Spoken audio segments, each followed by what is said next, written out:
Okay. Bastar क्षेत्र के नक्सल प्रभावित इलाका में नक्सल विरोधी अभियान साथ साथ क्षेत्र की जनता को मूलभूत सुविधा से उन्हें लाभान्वित करने के लिए लगातार विगत दिनों में नवीन सुरक्षा कैंप स्थापित किए गए थे। इस सिलसिला में आज जिला सुकमा एवं बीजापुर के सीमावर्ती टेकलगुड़म इलाका में नवीन कैंप स्थापित की जा रही थे। कैंप स्थापना के लिए हमारा आउटर कॉर्डन में सुरक्षा बल तैनात थे। इस दौरान माओवादी को पेट्रोल नंबर 1 MCRC या अन्य फॉर्मेशन का माओवादी द्वारा जो हमारा आउटर कॉर्डन में जो लगा हुआ कोबरा और STF, PRG, CRPF के बल के साथ उनकी मुठभेड़ हुई।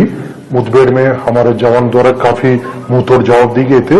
उसमें संभवतः माओवादी को कम से कम 6 कैडेट मारा जाने का हमारे पास अभी विजुअल्स प्राप्त हुई है। साथ साथ इस घटना के दौरान हमारा जो 3 जवान है उनमें से 2 कोबरा 201 बटालियन का और एक CRPF 150 वाहिनी का 3 जवानों का शहादत हुई है। उन्होंने काफी बहादुरी से इस मुठभेड़ में लड़ाई लड़ा, लेकिन दुर्भाग्यवश तीनों घायल हुआ और घायल के पश्चात उन्होंने स्पॉट में उनका शहादत भी हो गए थे। अन्य जो 14 हमारा जवान है जिन्हें स्प्लिंटर इंजरी और मामूली चोट आए थे, उन्हें तत्काल अभी हेलीकॉप्टर के माध्यम से इवैक्यूएट करके जयपुर मेडिकल कॉलेज एवं रायपुर में 2 अन्य हॉस्पिटल में उनका इलाज की जा रही है। सभी जवान अभी खतरा से बाहर हैं, उनका इलाज अभी लगातार जारी, उनका कंडीशन स्टेबल बताई जा रहा है और आसपास इलाके में अभी लगातार एडिशनल रीइंफोर्समेंट पार्टी के साथ कार्रवाई की जा रही है। 2021 में उसी टेकलगुड़म में तब एक अभियान के लिए हमारा सुरक्षा बल गए थे, उसमें हमको काफी बड़ी क्षति हुई थी। उनमें से हमारा 23 जवान का शहादत भी हुआ और हमारा इरादा है उन इलाका में जो माओवादी का एक मजबूत गढ़ माना जाता है, उन इलाका में हम नियमित रूप से उपस्थित रहकर क्षेत्र की जनता को माओवादी उनके गतिविधि से मुक्ति दिलाने के साथ साथ विकास कार्य को भी गति देने के उद्देश्य से कैंप स्थापित की जा रही है।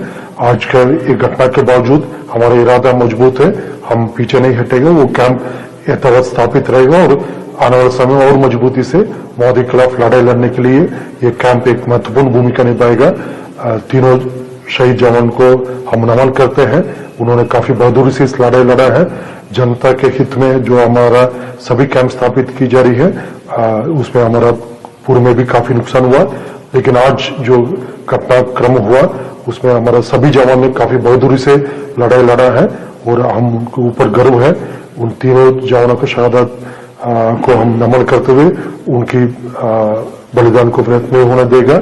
उनकी बलिदान को सम्मान करने के उद्देश्य से ये कैंप और मजबूती से स्थापित रहेगा और आने वाले समय में और मजबूती से हम आगे कार्रवाई करेगा। सर, आज के पर्सपेक्टिव में अगर देखा जाए तो नहीं, देखिए जैसा जिस इलाके में हम अभी आगे प्रवेश कर रहा है, जैसा माओवादी का एक मजबूत गढ़ जो माना जाता है और इसके पूर्व में भी जैसा मिनपा में भी वर्ष 2020 में घटना हुआ है, उसके बाद फिर हम मिनपा में भी कैंप स्थापित करके आज की डेट में मिनपा में एक सामान्य वातावरण निर्मित करने के लिए हम काफी हद तक आगे बढ़ गए थे।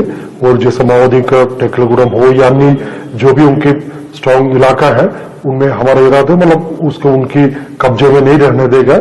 उसमें बड़े हमको काफी मजबूती से लड़ाई लड़ना पड़ेगा, उसी तैयारी के साथ ही गई, लेकिन लड़ाई में हमारे जवान का भी बहादुरी से लड़ने के बावजूद भी शहादत हुआ। क्योंकि क्षेत्र ऐसी है, उनकी काफी मजबूत गढ़ माना जाता है माओवादी का।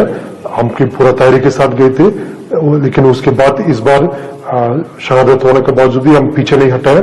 अभी भी हमारा वरिष्ठ अधिकारी से लेकर सभी जवान मोर्चा में तैनात होकर अभी लड़ाई को लड़ रहा है और आने वाले समय और हमारा जो मोर्चाबंदी और मजबूत होगा और इस इलाके से हम पीछे नहीं हटेगा। क्षेत्र की जनता के सहयोग से और आगे मजबूती से जाएगा।